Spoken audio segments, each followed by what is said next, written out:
anu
Kenapa?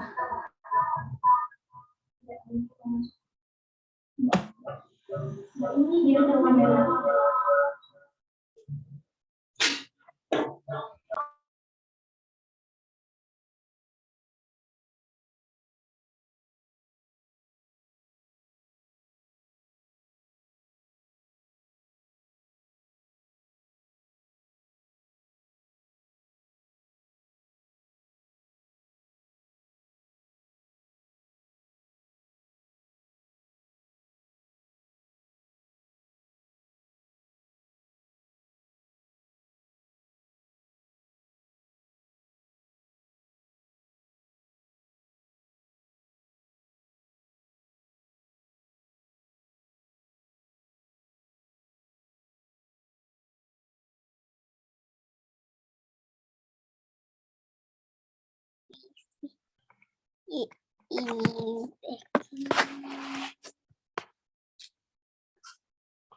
Assalamualaikum Mbak Rumi.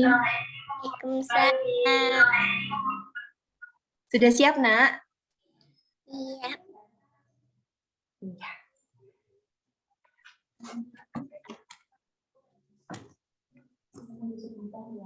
Tunggu sebentar ya, Nak ya. Iya.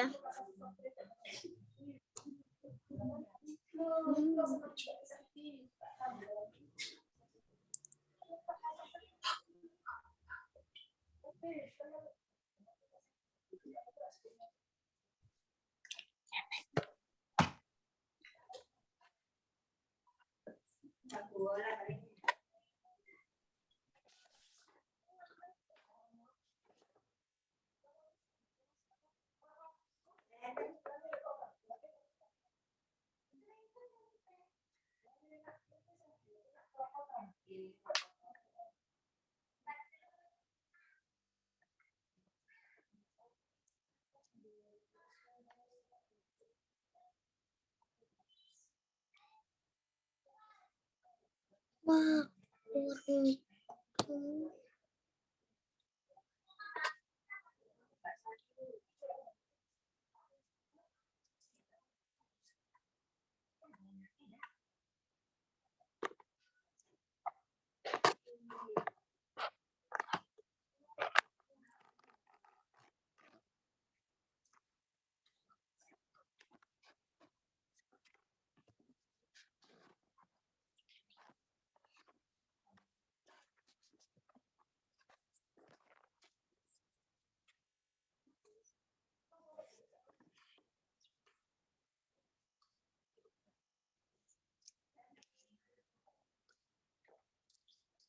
taruh.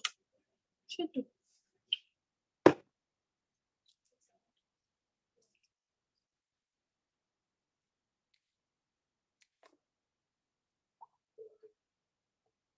Mangkuknya tiba-tiba itu.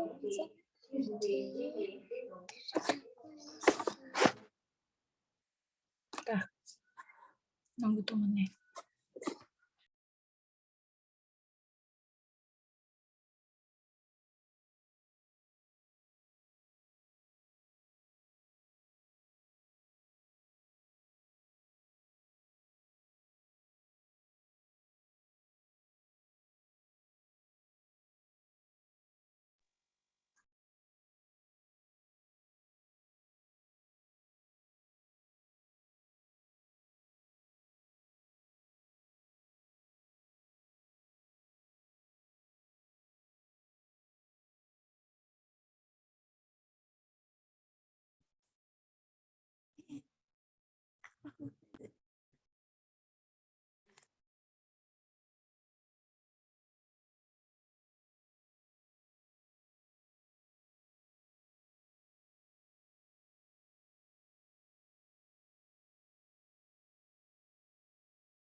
Amai.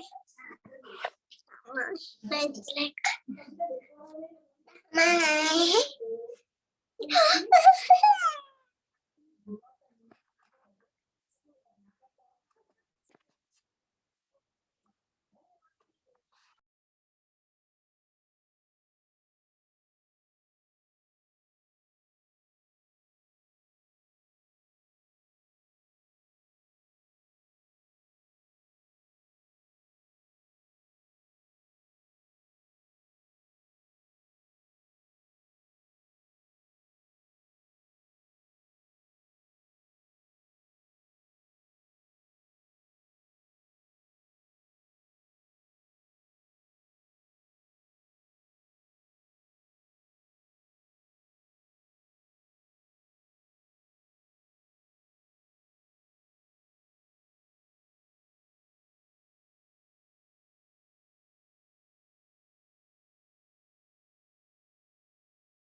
Dia apa belum guru?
Terakhir ini ya. Dan demikian yang benar. Sesungguhnya Tuhan selalu melihatnya. Ini sedang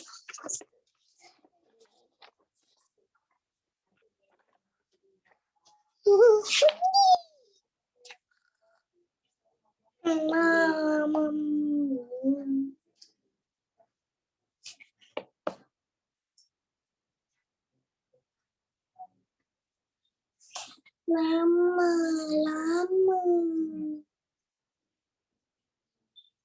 Balik.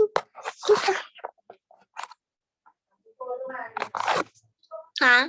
Apa dengan baby suka? Mah, itu apa mah? Reaksi itu apa mah? Serta 8, 1, 2, 3, 4, 5, 6, 7, 8. Hehe. Mista tuh Bumita. Iya. Bumita. Ada film. Ini ada laki. Yevi bunda kita. Yevi bunda kita itu siapa? Kita itu.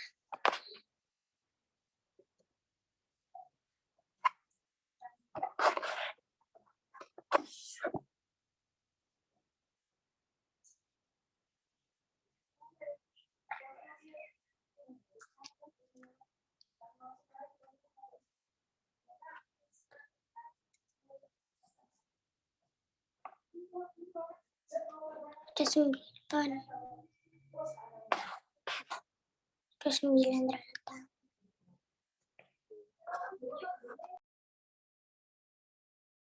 Wabarakatuh. Waalaikumsalam warahmatullahi wabarakatuh.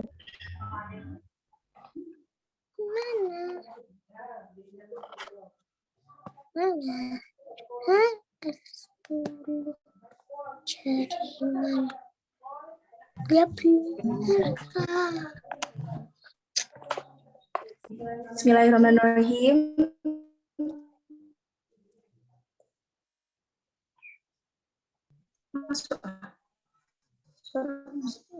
Waalaikumsalam warahmatullahi wabarakatuh. Waalaikumsalam warahmatullahi wabarakatuh. Alamin. Guru putus-putus.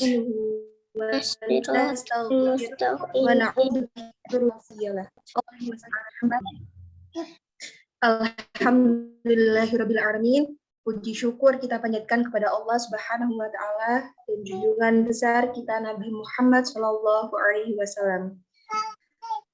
Alhamdulillah kita dapat berkumpul pada hari ini dalam kegiatan parenting yang berjudul Pengaruh Media Sosial pada Anak. Baik, untuk mempersingkat waktu, marilah kita buka acara pada siang hari ini dengan membaca basmalah bersama-sama. Bismillahirrahmanirrahim. Baik, acara yang pertama adalah pembacaan ayat suci Al-Quran, surat Al-Insyiqaq ayat 1-15 oleh Bu Mita, beserta artinya oleh Ananda Arumi Titania Nugroho. Kepada Bu Mita, kami persilahkan. A'udzu billahi minasy syaithanir rajim. Bismillahirrahmanirrahim. Idas samaa syaqqat adinat li rabbiha wa idzal ardu muddat wa alqat ma fiha wa takhallat wa adinat li rabbiha wa huqqat ya ayyuhal insanu kadihun ila rabbika kadhan famulaqih fa amma man utiya kitabahu biyaminih fasawfa yuhasabu hisaban yasira wa yanqalibu ila ahlihi masrura innahu dhanna an lan yahur bala inna rabbahu kana bihi basira.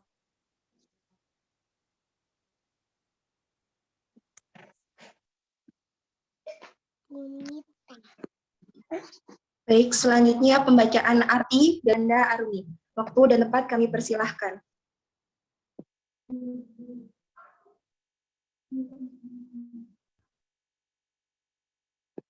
Apabila langit terbelah dan patuh kepada Tuhannya, dan sudah semestinya langit itu patuh. Dan apabila bumi diratakan dengan memutahkan apa yang ada di dalam dalamnya dan menjadi kosong, dan patuh kepada Tuhannya, dan sudah semestinya bumi itu patuh.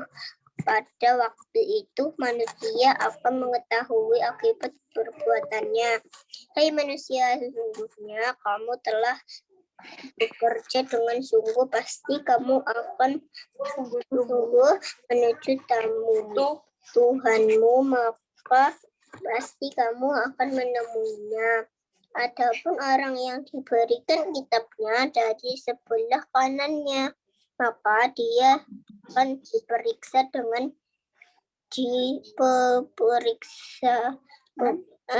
yang mudah, dan dia akan kembali kepada kaumnya yang sama-sama beriman dengan gembira. Adapun orang yang diberikan kitabnya dari belakang, maka dia akan berteriak, celaka aku, dan dia akan masuk ke dalam api yang menyala-nyala ke neraka. Sesungguhnya dia dahulu di dunia bergembira di kalangan Rohmannya yang sama-sama kafir, sesungguhnya dia yakin bahwa sekali-kali tidak akan kembali kepada Tuhannya. Bukan demikian yang benar, sesungguhnya Tuhannya selalu melihatnya.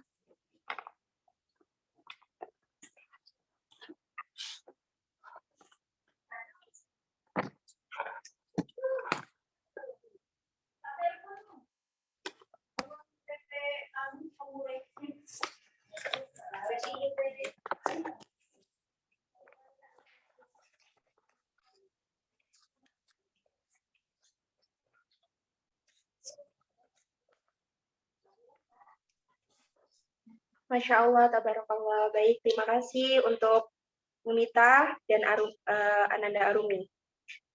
Selanjutnya, pembacaan profil pemateri. Nama Hikmatun Nikma atau biasa dipanggil Ustadzah Nini.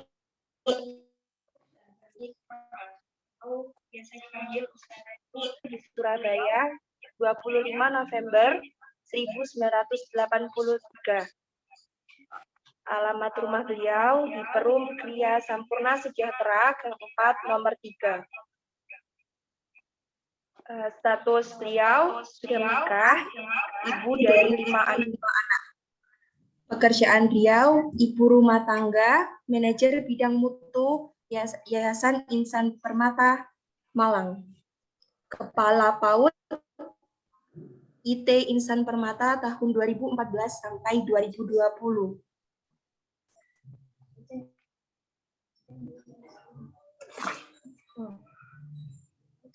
Beliau juga anggota Pusdiklat JCIT Jatim, Ketua Bidang Penjamin Mutu JCIT Korda Malang, Batu. Sudah.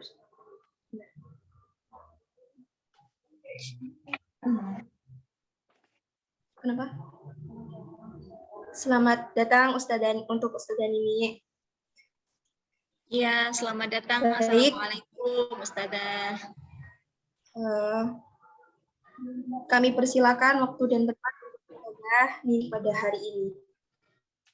Baik, terima kasih. Suara saya cukup jelas. Ustadzah, saya izin yang share screen ya? Jelas. Oh ya, terima kasih Mbak Arumi, pintar. Saya izin share screen ya, Ustadzah. Ini yang dari. Ya, Ustadzah. Baik, bismillahirrahmanirrahim. Assalamualaikum warahmatullahi wabarakatuh. Waalaikumsalam warahmatullahi wabarakatuh.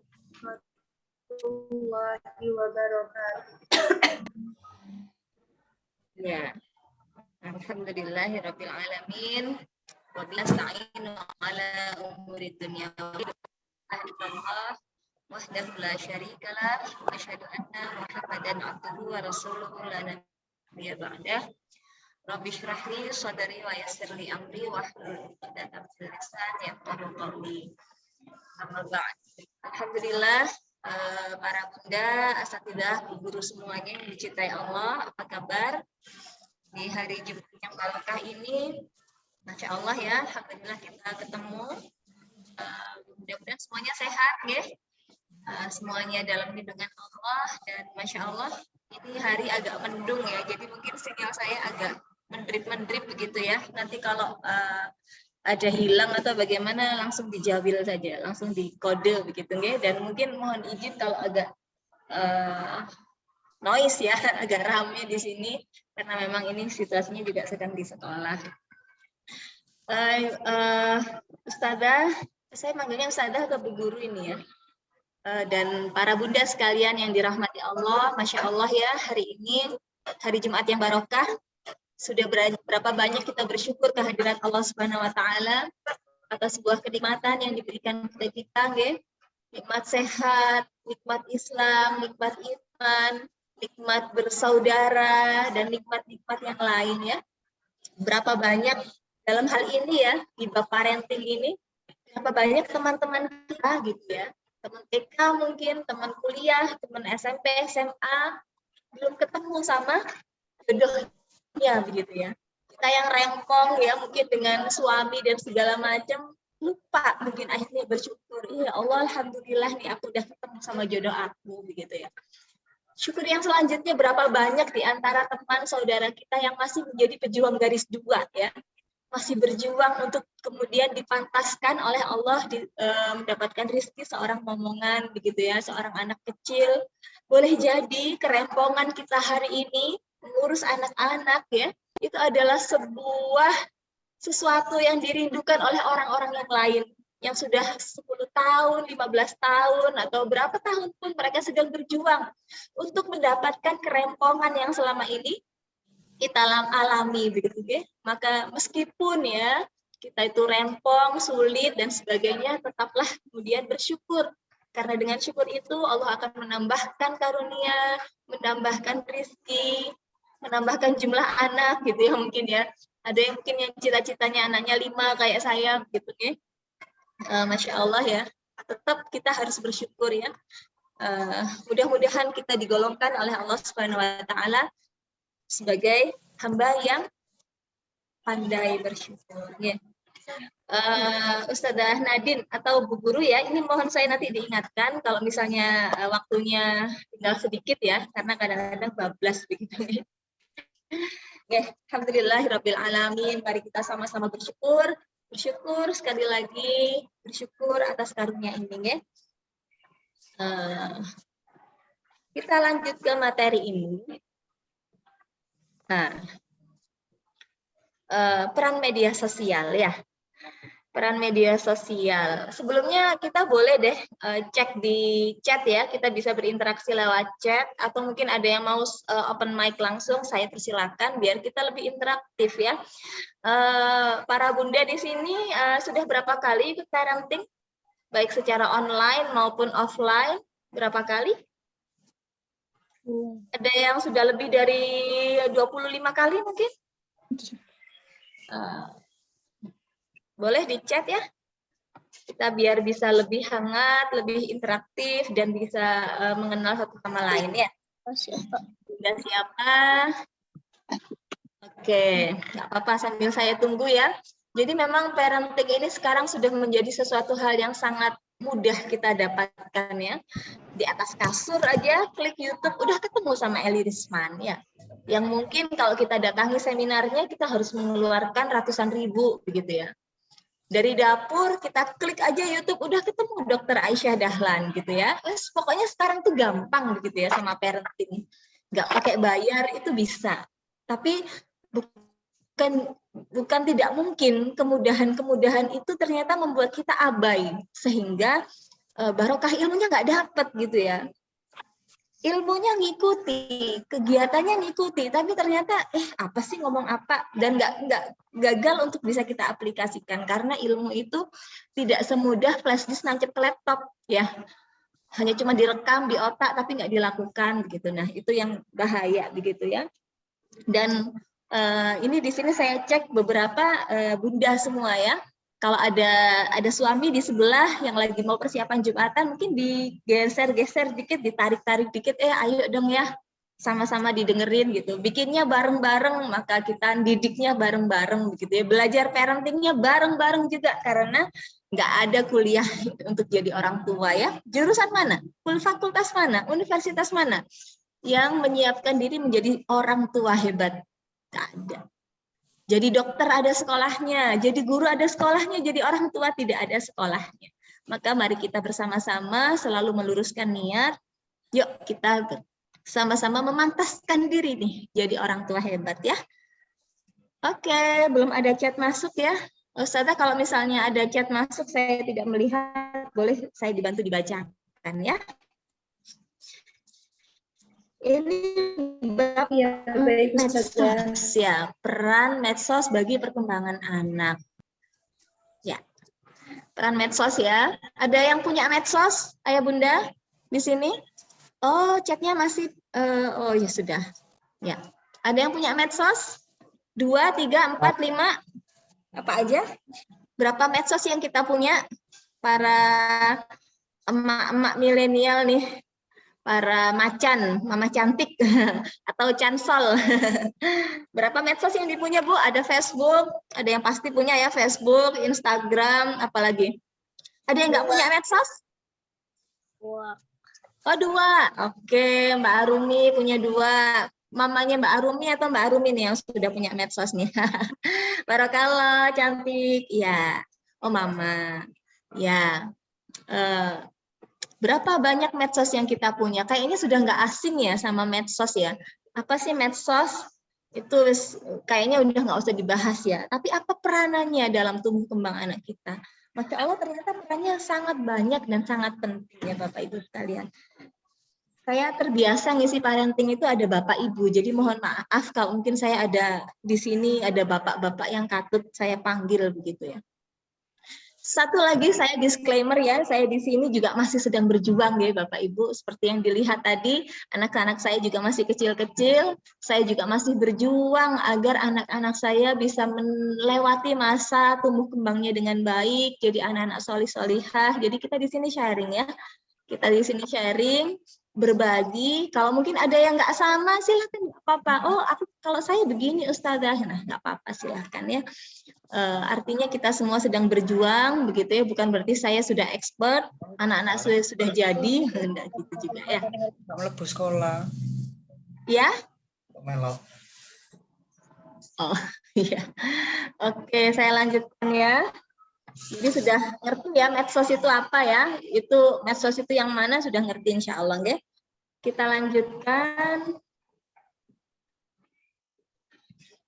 Kenapa ngadat? Oke. Kita awali dari sini dulu. Generasi apa sih anak kita itu? Jadi generasi itu ada beberapa macam Bapak Ibu ya. Yang pertama itu ada generasi milenial.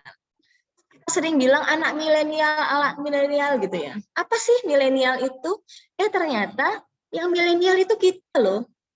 Generasi yang lahir antara 80 sampai 95 ya. Ada yang lebih di atasnya atau mungkin saya yang ketuaan kali ya, lahir di antara tahun itu. Kita sebenarnya yang disebut generasi milenial. Apa cirinya dari generasi milenial? Generasi milenial itu terkenal adaptif ya.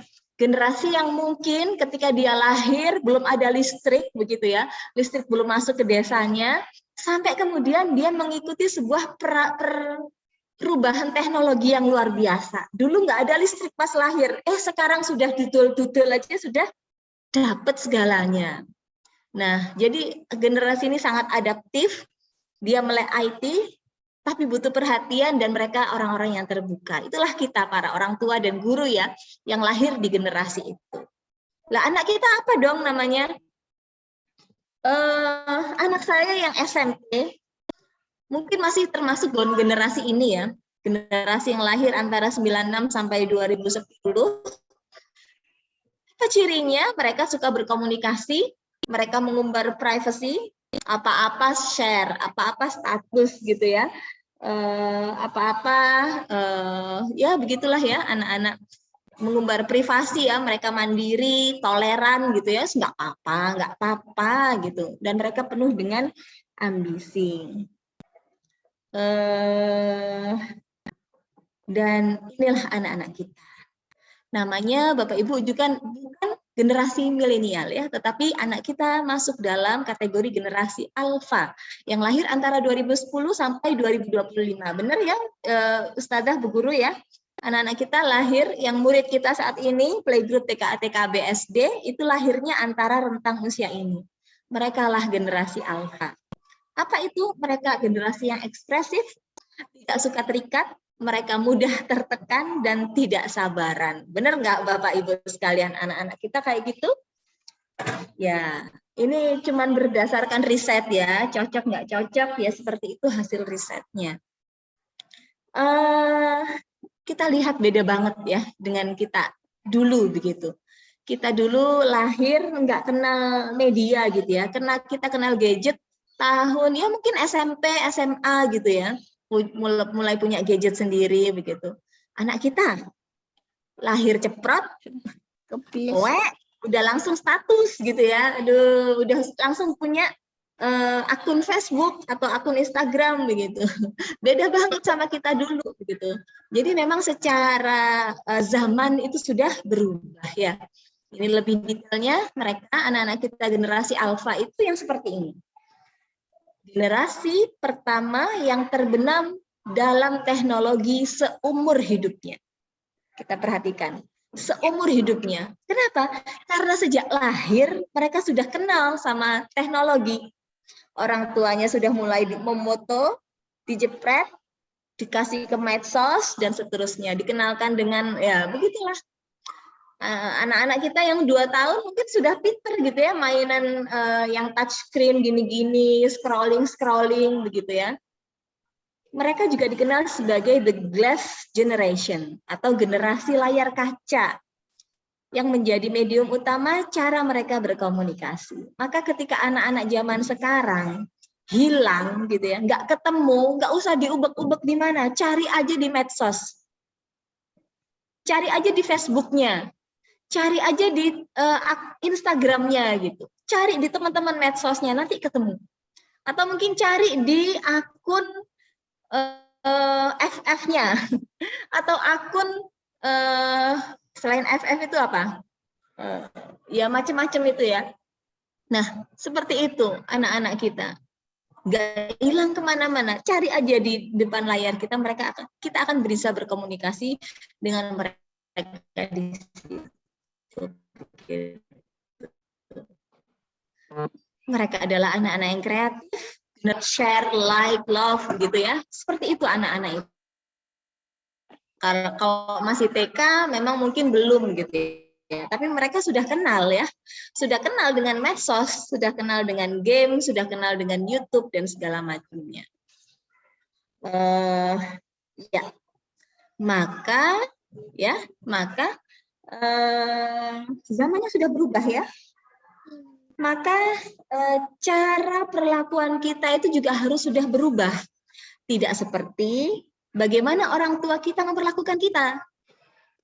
Jangan seperti ya, karena kita itu nggak kuliah pengasuhan, ya, nggak ngerti jadi orang tua hebat itu caranya gimana. Yang dipakai itu adalah cara orang tua kita kepada kita. Seperti kata Ali bin Abi Thalib, didiklah anakmu sesuai dengan zamannya. Karena mereka akan hidup di zamannya, bukan di zamanmu. Zaman kita sekarang anak-anak itu masih kecil, mereka belum survive. Tapi mereka akan hidup di sebuah zaman yang berbeda dengan zaman kita sekarang. Orang tua kita zaman dulu mana memikirkan ya bahwasanya lapar itu nggak harus masak gitu ya. Kalau zaman dulu lapar harus masak, beli beras dulu, adang dan seterusnya begitu ya. Kalau sekarang lapar, buka gadget, scrolling, memilih dan 30 menit sudah di depan mata gitu. Mana ada. Nah, itu makanya kita harus mulai move on ya. Orang tua harus move on. Move on gimana? Dari paradigma lama. Apa itu paradigma lama pendidikan? Nih. Paradigma lama pendidikan untuk PAUD dulu itu cepet-cepetan gitu ya. Kalau bisa anak itu cepet baca, cepet tulis, cepet hitung. Kalau qadarullah dikasih cepet ya alhamdulillah seperti Ananda Arumi tadi ya. Masya Allah gitu kan, keren. Tetapi kalau memang belum jangan dipaksa-paksain begitu ya. Karena usia tumbuh kembang setiap anak itu berbeda gitu ya. Kemudian paradigma lama dulu nih kita bicara. Sekolah, zaman sekolah SD, SMP, SMA. Ada nggak yang merasa gimana caranya? Doktrin orang tua ya. Sekolah itu sinau, belajar biar rankingnya tinggi, rankingnya bagus. SMP, SMA-nya masuk sekolah favorit, nilainya harus tinggi begitu ya. Itu paradigma lama. Kemudian kuliah, kalau bisa masuk jurusan yang favorit, yang gampang keterima kerja, yang nanti kemudian kerja dapat gaji tinggi, masuk PNS, macam-macam seperti itu. Ya enggak? Ini saya kayak ngomong sendiri. Enggak ya, insya Allah semuanya menyimak ya. Jadi itu paradigma lama orang tua kita ya. masuk kuliah setelahnya seperti itu. Padahal ketika sudah kuliah, sudah dapat ijazah, kemudian ijazahnya dikasihkan orang tua. Ini Bu, yang dulu kepengen masuk kedokteran itu Ibu. Ini sudah dapat ijazahnya, saya serahkan ke Ibu. Sekarang izinkan saya buka kafe. Ada kejadian itu? Ada. Pengen kuliah teknik orang tuanya. Yes, anaknya masuk teknik. Oke, ini ijazahnya Bapak Ibu, panjenengan yang kepingin. Sekarang saya kepingin buka toko retail. Nah, itu macam-macam ya, karena bukan passionnya, dia ya wes kuliah karena orang tua begitu. Nah, apakah paradigma lama itu salah? Ya memang belum tentu begitu ya.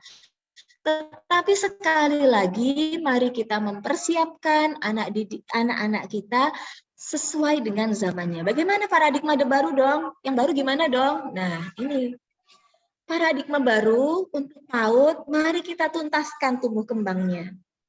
Tumbuh kembang itu seperti apa? 6 aspek perkembangan. Apa saja itu silahkan tanyakan kepada bu gurunya ya. Jadi nggak cuma aspek kognitifnya saja. Membaca, menulis, berhitung itu hanya satu aspek ya Bapak Ibu ya. Hanya satu aspek. Sedangkan yang menentukan anak kita sukses nantinya itu bukan ini begitu ya. Ini sudah ada risetnya. Kemampuan IQ, kemampuan kognitif yang seperti itu bukan peringkat pertama yang menentukan seseorang itu sukses atau tidak. Itu sudah ada risetnya ya. Maka ada 6 aspek tumbuh kembang, ada kognitif, ada bahasa, ada psikomotorik, ada seni, ada 6 nilai agama moral, ada apa lagi Ustazah yang terakhir? Ada apa Bu Guru? Saya tadi belum sebut apa? Iya, sosial emosional. Nah, dari 6 aspek itu yang kemudian mengantar anak-anak kita ke surga itu yang mana? Ya. Kalau yang kita kognitif aja ya, nih belum tentu begitu ya. Kemudian anak-anak itu kalau ranking 1 terus dia kemudian akan sukses dunia akhirat, belum tentu begitu. Bisa jadi anak orang-orang yang sukses sekarang itu adalah karena faktor seninya yang baik begitu. Bisa jadi faktor bahasanya yang baik begitu sehingga dia menjadi penulis, dia menjadi narasumber, dia menjadi pembicara, trainer macam-macamnya. Kemudian diberikan keteladanan dan kebiasaan yang baik dan dia siap belajar jenjang selanjutnya. Berapa banyak anak-anak SD sekarang itu jegot Bapak Ibu? What is jegot ya? Jegot itu ya gondok mungkin ya. Karena apa? Karena dia belum siap. Dia bisa baca, tulis, hitung, tetapi dia nggak siap bergaul dengan teman-temannya dan seterusnya ya. Terus sekolah ngapain dong kalau nggak ranking-rankingan? Nah, sekolah itu waktunya mengeksplor. Eksplor minat, bakat, dan seterusnya ya. Dia terlatih adabnya, ibadahnya, skillnya. Dia belajar dengan nyaman. Dia menemukan cara, belajar itu asik loh. Beda dengan anak yang jedril. Ayo belajar, belajar, belajar. Dia akan merasa, belajar itu kok momok banget sih. Dia akan mengalami kebosanan belajar di usia sekitar kelas 4 SD. Belajar itu capek. Belajar itu menjemukan, belajar itu menakutkan begitu ya. Karena apa? Karena mereka merasa belajar itu sesuatu aktivitas yang dijejalkan, tidak nyaman, sehingga tidak terbentuk yang namanya long life learning atau pembelajaran sepanjang hayat. Aku wis tahu sih, wis gak usah saiki, misalnya begitu ya. Lalu apa after school-nya? Nah, dia akan mendalami skill-nya, dia akan menemukan peran peradabannya. Seperti itu ya. Ya, kemudian anak kita bukan robot, Bapak Ibu. Meskipun anak kita hidup di zaman IT seperti ini, anak kita bukan robot. Yang semua itu bisa disetel, waktunya noleh, waktunya kedip, waktunya ngelek lidah dan segala macam. Anak kita bukan robot. Maka mendidik anak itu beda dengan menyetel robot. Membuat dan menyetel robot adalah hasil dari sebuah metode ilmiah. Metode ilmiah itu bisa diduplikasi, di copy paste dengan rumus yang sama, dengan hasil yang sama. Tapi tidak dengan anak kita ya. Anak kita nggak bisa di copy paste. Meskipun anak kita misalnya kembar identik begitu ya, pasti ada perbedaan. Pasti ada sesuatu hal yang berbeda. Ibarat satu pohon ya, satu pohon buahnya macam-macam. Ada yang matang duluan, ada yang matangnya belakangan, ada yang ukurannya kecil, ada yang ukurannya besar, macam-macam begitu ya. Nah, sama anak-anak kita juga seperti itu. Begitu juga dengan ilmu parenting Bapak Ibu ya. Begitu juga dengan ilmu parenting. Bisa jadi ya, yang saya sampaikan ini nggak cocok begitu. Maka jangan pernah berputus asa mengikuti forum parenting. Karena bisa jadi cocok di sini, nggak cocok di sana, cocok di satu topik, nggak cocok di topik yang lain begitu. Jangan putus asa mempersiapkan diri menjadi orang tua yang hebat ya. Nggak bisa di copy paste begitu saja begitu. Parenting kemudian tips dan trik begitu. Itu nggak kayak bikin dadar jagung ya. Oh, dadar jagung itu empuk kalau dikasih telur, kalau dikasih parutan wortel, kalau dikasih A, B, C, D begitu. Mungkin bisa begitu. Tetapi kalau anak, ya, maka Bapak Ibu sekalian, di zaman yang serba instan ini, saya mengingatkan kepada saya pribadi, kepada kita semua bahwasanya anak kita itu bukan laundry ya. Ini Ustazah di TK Al-Mutakin, TK yang sangat baik, TK Islami ya, saya titip ini seolah-olah seperti sebuah baju kotor.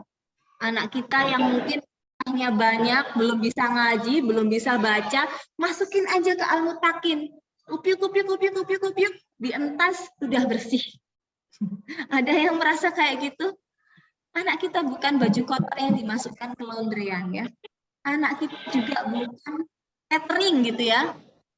Saya masukkan anak saya ke sini, saya minta nanti rasanya, kemudian tampilannya dan seterusnya itu seperti ini. Kita sangat terbiasa ya, anak makanan cateringan, baju dilondrekan, anak dititipkan begitu. Masya Allah ya. Kan anak kita juga bukan smartphone yang bisa diinstal dan di-uninstall gitu ya. Ada diinstal dalam pemasarannya begini gitu. Tapi kemudian kenakalannya enak banget ya kalau misalnya anak kita kayak HP ya, diinstal semua perangkat kesolihan dan di-uninstall segala kenakalan. Enak banget kayak gitu. Anaknya di-uninstall, diinstal, bukan. Anak kita bukan smartphone. Anak kita juga bukan mie instan ya. Tapi anak kita adalah manusia. Dia punya cipta, rasa, karsa ya. Yang kemudian meskipun ya kakaknya itu begini, tidak berarti kemudian dia juga bisa begini. Okay? Nah, sekarang kita masuk lagi bab medsos. Medsos itu menurut ibu-ibu sekalian, menurut Bu Guru, Ustadzah, medsos itu bahaya nggak? Boleh di chat atau ada yang mau open mic? Medsos itu bahaya nggak? Kok ditulis ancaman? Ada bahayanya, ada tidak, Ustazah. Ada bahaya, ada tidak. Ya, bagaimana bahayanya? Anda akan tidak menerima panggilan atau pesan apapun dari kontak ini setelah diblokir. Anda yakin ingin melanjutkan?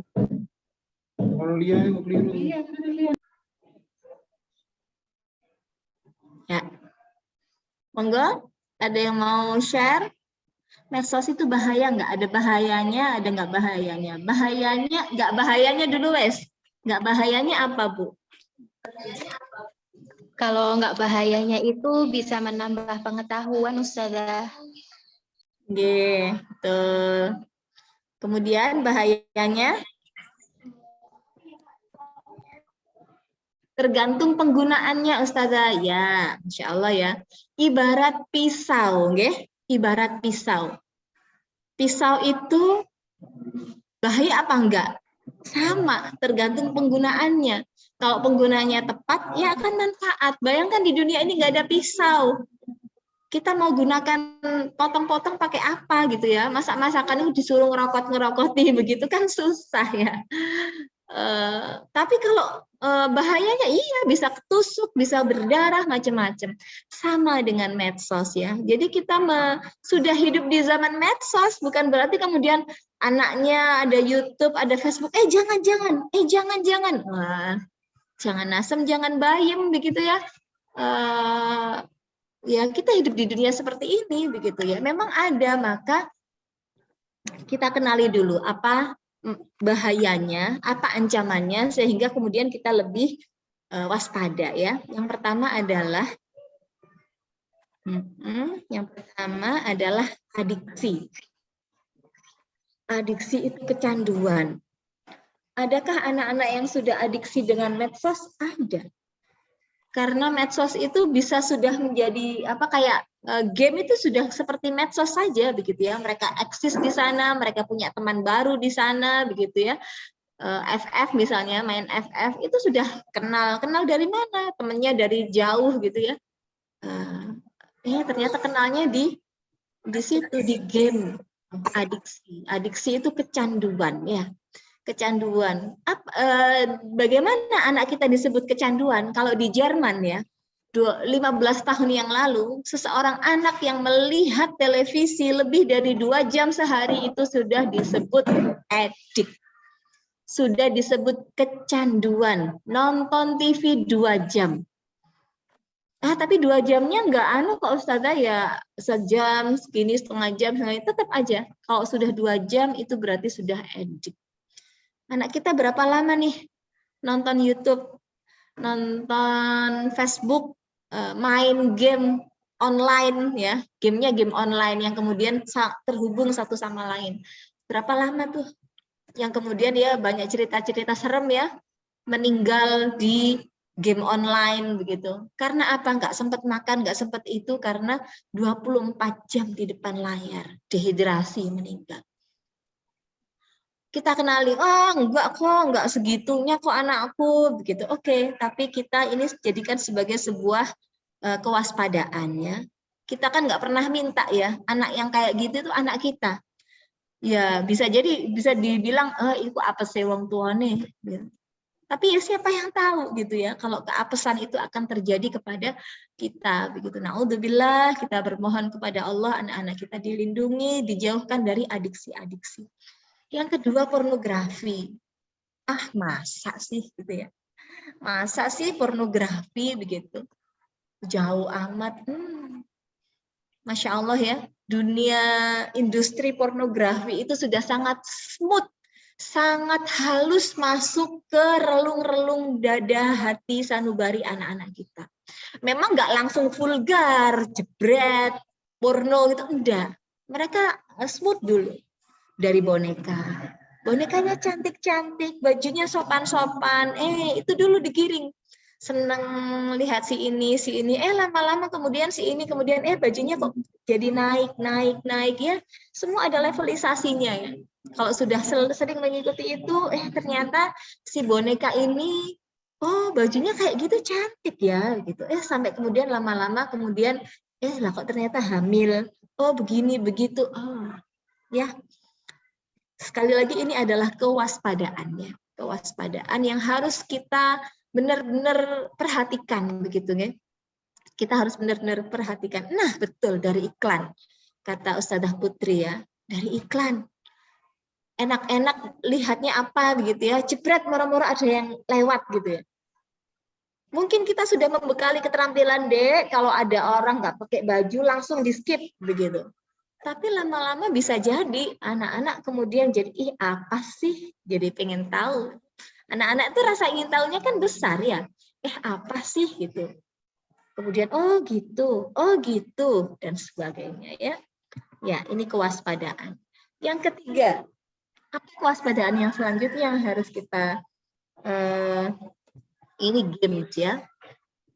Sudah sangat nambah banyak games berbahaya. Mereka games online, tapi Masya Allah ya, penggunaan bahasanya, kemudian juga secara visual tampilan berdarah-darah, kubunuhku, itu mengkhawatirkan ya. Mungkin ya kita kalau anak-anak kita main game, Gitu nggak? Nemenin nggak? Oh, gamenya cuma masak-masakan kok, Ustazah. Oh, gamenya cuma ini kok, memasangkan ini dengan ini dengan ini, gitu. Sudah seberapa sering kita menemani anak-anak kita main game? Memastikan gamenya dalam batas aman. Betul memang, awalnya gamenya seperti itu. Tapi lama-lama game kayak gitu itu akan membosankan. Dia akan naik level ke yang lebih menegangkan. Kemudian dia akan naik level selanjutnya menjadi yang menantang, dan seterusnya, sehingga menjadi games yang berbahaya seperti itu. Ya, kewaspadaan. Kemudian lanjut dari games yang berbahaya, kemudian lahirlah kekerasan remaja. Kenapa? Nonton yang kayak gituan, gitu ya. Oh, kayak gitu seru, ganteng, gentle, dan sebagainya. Akhirnya lahirlah kekerasan-kekerasan. Dari apa? Dari ya gitu, awalnya dari umpatan-umpatan gitu ya. Games itu sudah levelnya sudah sedemikian rupa. Kalau gagal gitu ya, itu ada umpatan gitu ya. Itu kemudian diadopsi oleh anak-anak kita yang kurang filter, sehingga mereka niru aja. Kerasanya keren kayak gitu itu. Ya, dalam batin. Nah, ini juga gaya hidup yang konsumtif. Saya baru ngeh itu ya di masa-masa pandemi ya, awal-awal. Anak saya yang baru cerita. Teman-teman itu tokennya itu sehari 20.000. Token apa Kak? Listrik. Token FF gitu. Oh, sehari 20.000. Sebulan 600.000. Hanya untuk main game. Bayangkan. Jadi hal-hal yang semacam itu ada juga yang ada temennya yang kemudian, oh Sultan. Kenapa Sultan? Karena dia beli senjata dalam game itu jutaan. Nah, Insya Allah, gitu ya. Menjadi gaya hidup yang konsumtif, padahal nggak bisa dipegang ya. Senjatanya nggak bisa dipegang. Itu senjata cuma ada di game itu begitu. Tapi harganya belinya pakai uang beneran begitu. Bisa gitu ya. Ya itu, kalau anak sudah adiksi, merasa dia keren, dia akan berusaha seperti itu. Gaya hidupnya jadi konsumtif. Belum lagi kalau lihat misalnya para YouTuber yang keren seperti ini, seperti ya, oh bajunya, sepatunya, perhiasannya, keren ya kalau kayak gitu. Nah, itu jadi sangat konsumtif ya. Dan yang terakhir, akhirnya hilanglah karakternya. Orang tuanya seperti sudah hilang kendali. Kenapa? Karena yang mengendalikan, yang mendidik, yang merawat mereka adalah medsos. Game-game itu. Gimana pertamanya? Betapa mungkin orang tuanya jarang ngasih jempol. Hebat, Mbak, sudah bisa pakai baju sendiri. Padahal di dunia zona media sosialnya, di gamenya, betapa dia sangat dibuai oleh good job. Very good. Nice. Ya. Orang tuanya nggak pernah ngasih reward semacam itu. Sehingga apa? Mereka yang lebih menghargai aku adalah ternyata adalah medsosku begitu ya. Lebih dekat dengan medsos. Kemudian interaksinya lebih banyak sayang sama medsos gitu ya, dengan teman-teman virtualnya. Orang tuanya sedikit hilang kendali, akhirnya kok anakku moro-moro gak iso dikandani ya. Itu nggak moro-moro ya Bapak Ibu. Itu sebuah proses yang kita miss kalau kita mau jujur ya. Kita percayakan pendidikan anak-anak kita kepada medsos. Karena tanpa pendampingan. Karena percaya sepenuhnya halah cuma dilihat begitu-begitu saja. Gitu ya. Lebih cinta pada medsosnya daripada kepada orang tua. Ya, itu ancaman sekali lagi. Bisa kejadian, bisa enggak. Bisa kejadiannya gimana? Ya kalau kita lakukan, kalau kita benar-benar mewaspadai, tapi akan kejadian ketika kita lost nggak pakai rewel, kasih aja HP-nya dan seterusnya ya. Nah, bagaimana dong strateginya untuk mendampingi anak bermedsos, mendampingi anak bergadget ya? Yang pertama, Bapak Ibu sekalian, jadilah role model yang baik ya. Kita pengen anak-anak kita itu nggak HP-an gitu, tapi mamanya tiap hari tiktokan gitu ya. Ya itu sama dengan bohong gitu, karena anak mungkin gagal mendengarkan, anak mungkin gagal memahami perkataan kita, tetapi anak tidak pernah gagal menirukan orang tuanya. Ya, yang pertama, jadilah role model bagi anak-anak kita. Kemudian yang kedua, buat kesepakatan. Oke, boleh HP-an, boleh medsosan nih, maaf ya ini jalan-jalan sendiri anunya. Jam berapa begitu ya? Kaitannya dengan penjadwalan. Ya, ada ya macam-macam ya. Kayaknya ini beberapa keluarga sudah menjalankan. Boleh Sabtu Minggu saja jam sekian sampai jam sekian kalau sudah makan, kalau sudah ngaji, kalau sudah mandi. Ada lagi yang boleh sore saja, malam sudah off. Boleh ya, itu kesepakatan. Dan harus konsekuen ya. Ada kontrol. Mungkin ada nangis, nggak apa-apa. Daripada kita yang nangis nanti di masa ke depan ya. Daripada kita yang nangis, mending anak kita nangis sekarang. Nggak apa-apa. Aduh, kalau nggak rewel Ustazah, nanti kalau rewel gimana Ustazah? Saya yang repot gitu. Saya belum ini, belum itu, nggak apa-apa. Dia rewel mungkin sejam 2 jam. Agak lama seminggu 2 minggu. Tapi kemudian dia akan paham dengan apa aturan kita dan kita konsekuen, maka anak akan oke. Sudah malam, sudah azan, tutup. Oh ini sebentar lagi, sedikit lagi, tutup. Tutup. Tutup. Sudah selesai. Gitu ya. Anak akan kemudian memahami aturan yang kita berikan gitu ya. Konsekuen, karena konsekuen harus berdua. Makanya parenting ini berdua harusnya datang. Bukan emaknya yang galak, bapaknya ngasih gitu ya. Wes apa sih iki lho. Koyok bapake gak duwe duwe ae. Iki wis gak mau nak tak tukokno data sing owake nak wis tak lihat aja. Kok jidat ya. Jidat karena emaknya ngencengin, bapaknya ngasih ya. Harus clear dua-duanya, bapak dan ibunya. Surok dulu, rapat dulu gitu ya. Pak, kita itu nggak pengen kan ya anak kita tuh disetir sama medsos ya. Berarti kita kasih sehari berapa? Sejam ya. Jangan bapak terus bilang begini begitulah ya. Berdua. Kontrol, ketat ya. Lo kan fasenya anak adalah raja, betul. Tuh, di bawah sendiri. Tahap bermain ya. Tahap bermain, kata Ali bin Abi Thalib, usia 0 sampai 7 tahun, la ibuhum, ajaklah mereka bermain. Dari usia 0 sampai 7 tahun. Fase raja. Ya. Fase raja di mana anak-anak itu dilayani, disenangkan, tapi ingat raja juga punya perdana menteri yang punya penasihat ya. Raja nggak mungkin masuk sumur dibiarin begitu kan. Nah, maka harus kita ingatkan ya. Dia nggak tahu resiko, dia nggak tahu konsekuensi begitu ya. Berapa banyak anak-anak yang menjadi mendadak berkebutuhan khusus ya karena gadget, karena medsos, karena games. Berapa banyak? Banyak. Kami sudah panen, Bapak Ibu sekalian. Itu miris ya, miris. Sensornya tidak terkendali, emosinya tidak terkendali, sehingga di usia-usia yang dia harusnya siap belajar, dia kemudian ternyata masih seperti itu ya.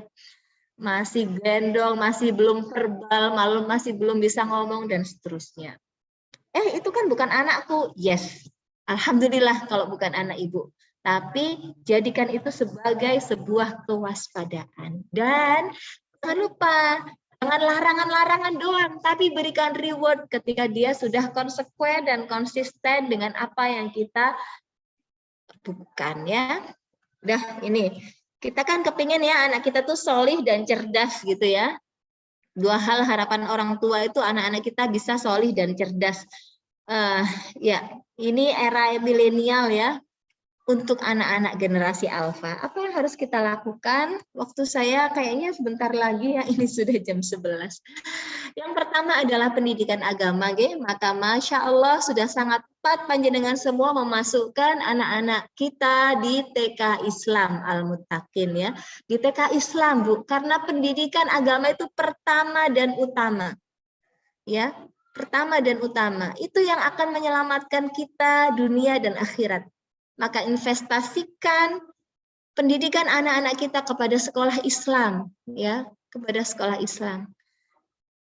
Kemudian yang kedua, tanamkan tanggung jawab. Aduh Ustazah, masa masih kecil disuruh tanggung jawab Ustazah? Ya dalam bentuk porsinya ya. Membereskan mainan, kemudian menghabiskan makanan, nah, memakai baju, meletakkan baju kotor, itu sudah menanamkan tanggung jawab ya. Berikan penugasan-penugasan sederhana, jangan dimanjakan dengan aneka fasilitas.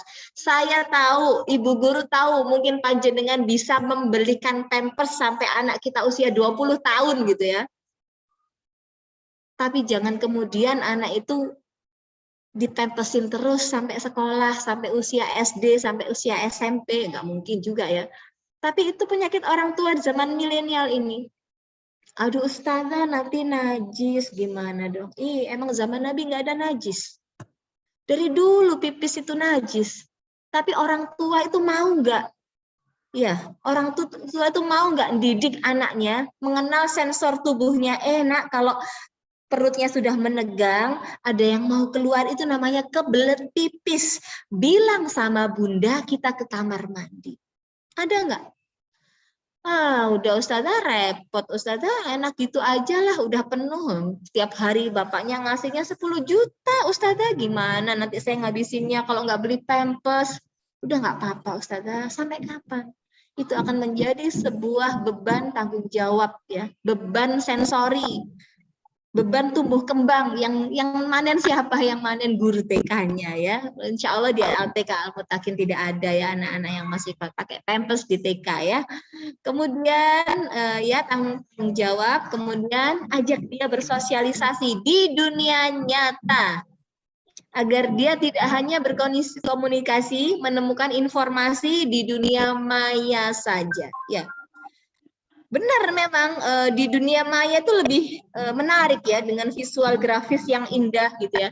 Tapi ajak anak-anak bersosialisasi, kemudian tentang gajah aja, ya ajak kemana begitu. Ini loh nak, gajah yang asli itu kayak gini ukurannya, sebesar ini nak, kayak gini. Nah, ajak dia bersosialisasi, ajak dia berteman, libat dalam kegiatan bersama masyarakat ya. Karena masyarakat yang real itu di sini, bukan di laptop, bukan di HP begitu ya.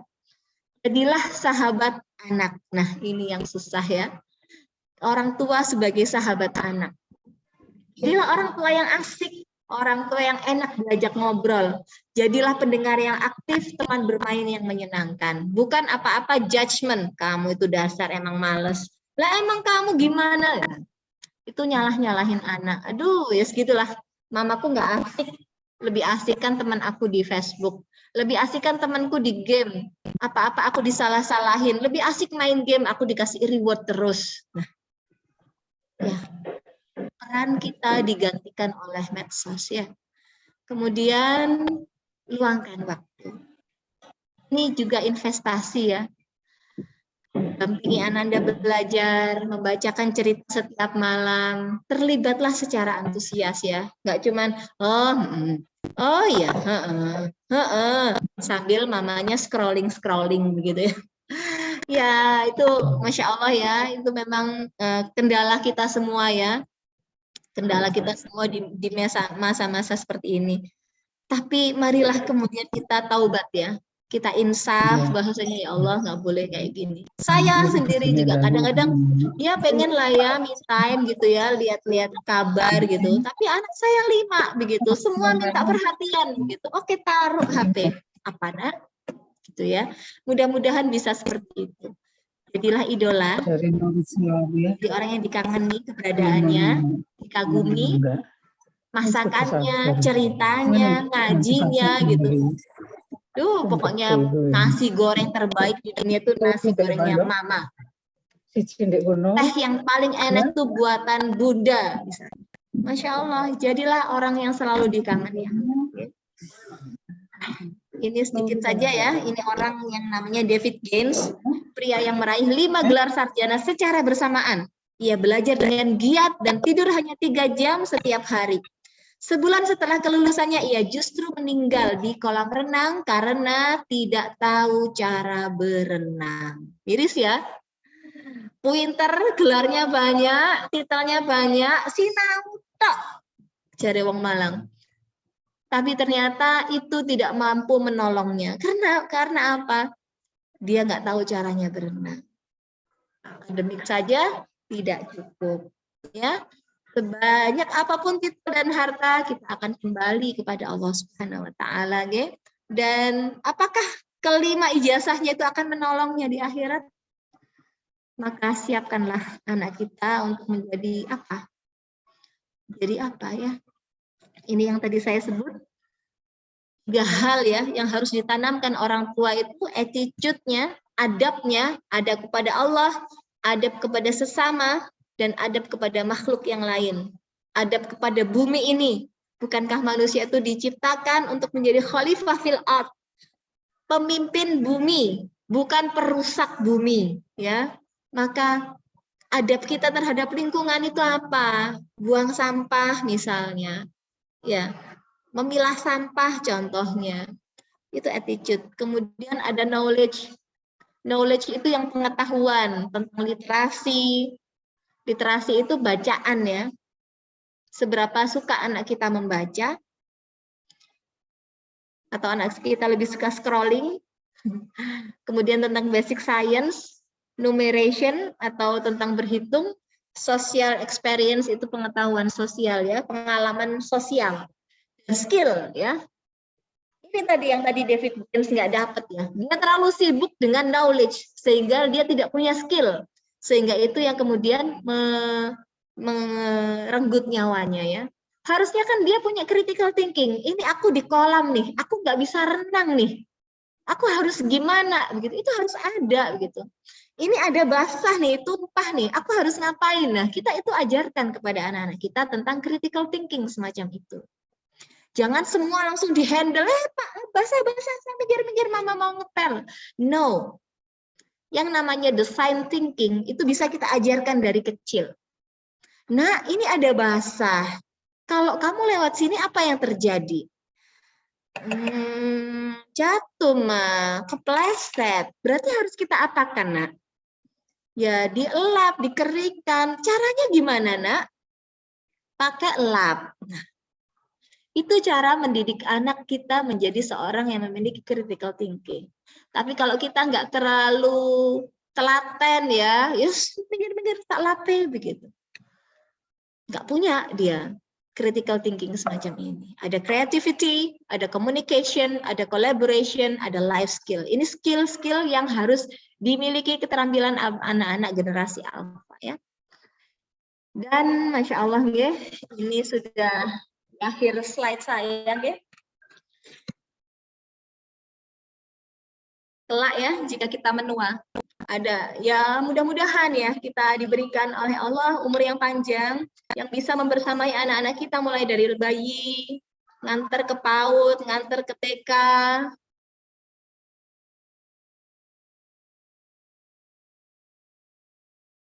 daftar SD, SMP, berada pada sebuah titik ujung. Tangan kita keriput, pipi kita bergaris-garis gitu ya. Sebuah keadaan di mana kita sudah menua.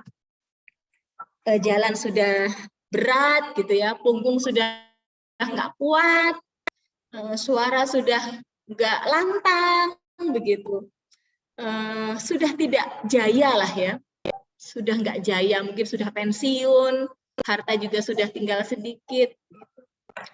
Di masa itu, di mana posisi anak-anak kita? Apakah anak-anak kita mau menemani kita di masa-masa kita tua? Atau ya sudahlah, mama sama kamu aja, atau mama di rumah aja, aku sibuk, aku repot, kerjaanku banyak, dan seterusnya ya. Memang ukurannya belum sekarang ya, ibu-ibu sekalian. Karena sekarang itu anak-anak butuh kita.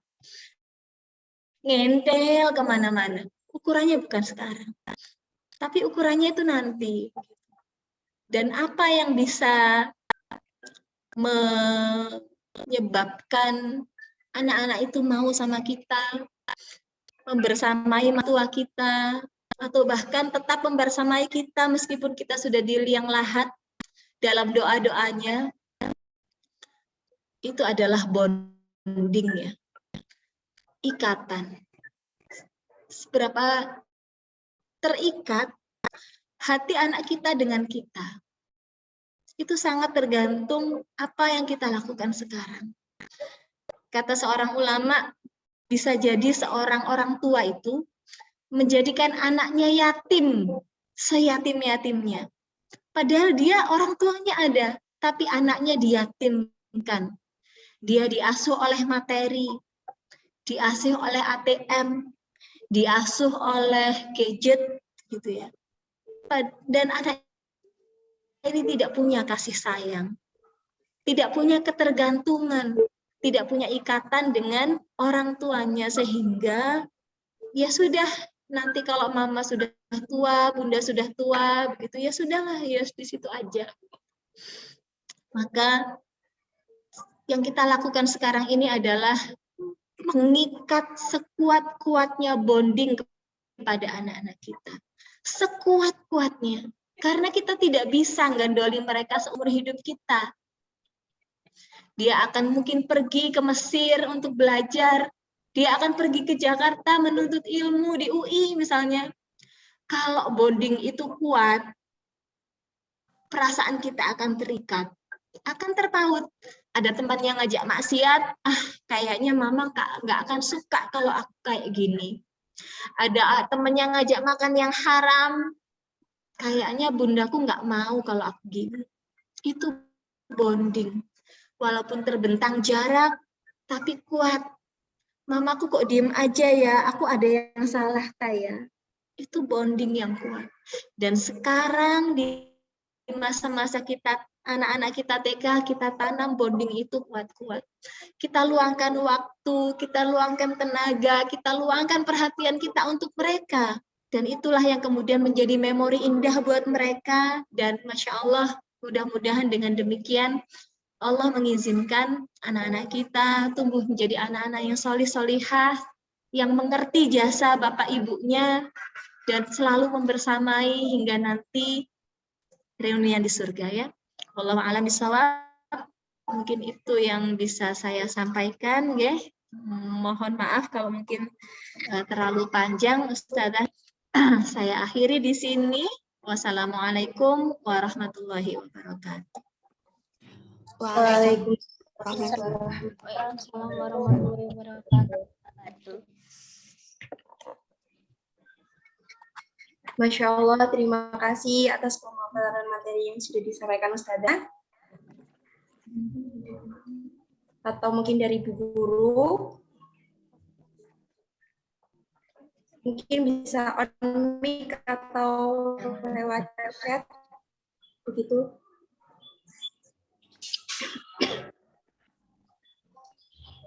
Afwan Ustazah, saya izin bertanya. Injil silakan. Bagaimana cara mengatasi pengaruh negatif media sosial terhadap anak yang sudah terpengaruh? Contohnya seperti anak-anak sudah tahu lagu orang dewasa yang seharusnya anak-anak belum boleh mendengarkan itu. Iya.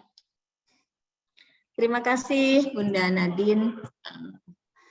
Pertanyaannya, itu fenomena ya, di mana anak-anak kecil nyanyi lagu orang dewasa, yang sebenarnya dia nggak tahu artinya itu apa begitu ya. Tapi karena viral begitu, karena semua orang nyanyi, aku juga ikut nyanyi, nadanya enak begitu. Tapi artinya apa nggak tahu begitu. Yang pertama itu bab, sekali lagi ya, bab keteladanan ya. Kalau kita tidak pengen anak-anak kita nyanyi itu, maka orang tuanya nggak usah nyetel itu, gitu ya. Nggak nyetel, Ustazah, ini dapat dari tetangga, begitu. Pindah rumah, enggak. Enggak. Tapi memang ya kami guru-guru ya, kita semua guru ya, kemudian melakukan beberapa opsi kreatif. Yang pertama adalah mengganti liriknya. Wis kadung apal nadane, kita ganti liriknya dengan lirik yang lebih manfaat.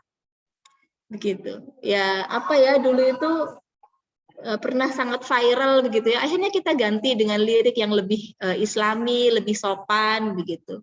Yang itu kemudian kita viralkan sendiri di sekolah kita begitu. Entah diganti dengan rukun Islam atau diganti maksudnya teksnya ya, naskah liriknya begitu. Silahkan. Seperti itu. Jadi untuk bilang gak boleh itu ya apa begitu. Apalagi misalnya anaknya itu cerdas musikal ya, atau sangat audio begitu, dapat dikit langsung samber begitu ya. Selain filter-filter kayak gitu ya, kita kalau memang ya kita selingi dengan kuat-kuatan filter ya, kuat-kuatan sensor perangsangan. Kalau misalnya tetangganya bunyinya kayak gitu ya, di rumah dikasih apa, bunyi-bunyian apa yang kemudian anak-anak itu lebih bisa nangkep begitu ya. Atau minimal kemudian dalam otaknya itu itu kan jorok misalnya. Itu lagu dewasa, nggak boleh ditirukan misalnya. Yang seperti itu bisa juga kita lakukan ya. Ya, seperti itu. Jadi di sounding seberapa besar anak-anak itu lebih memperhatikan sounding kita daripada lagu itu, sekali lagi tergantung bonding kita ya, tergantung bonding kita dengan anak itu. Bukan ancaman ya, kalau nyanyi itu ya, kalau nyanyi itu dihukum sama bu guru, enggak gitu. Tetapi lebih kepada sesuatu yang nyaman. Kalau dulu itu bu guru kami semua, Bu Eri Sukrisna ya, almarhum, beliau mencontohkan dulu ketika anak-anak itu booming JKT48 gitu ya. Isinya JKT48 mulu gitu. Ya itu ditandingi gitu ya. PFC-nya, otaknya itu ditandingi dengan sesuatu yang nyaman, yang lain, yang lebih sopan begitu. Nah itu kemudian akhirnya memori-memori tentang JKT48 itu kemudian teralihkan. Gitu aja sebenarnya, sesederhana itu. Ya, jadi ya memang kita yang lebih proaktif ya, lebih masif untuk bisa mengkampanyekan kebaikan. Mungkin seperti itu, Ustazah, Bu Guru. Baik, terima kasih Ustazah. Ya, sama-sama Bu Nadine. Mungkin ada lagi dari Ayah Bunda. Ada yang ingin bertanya?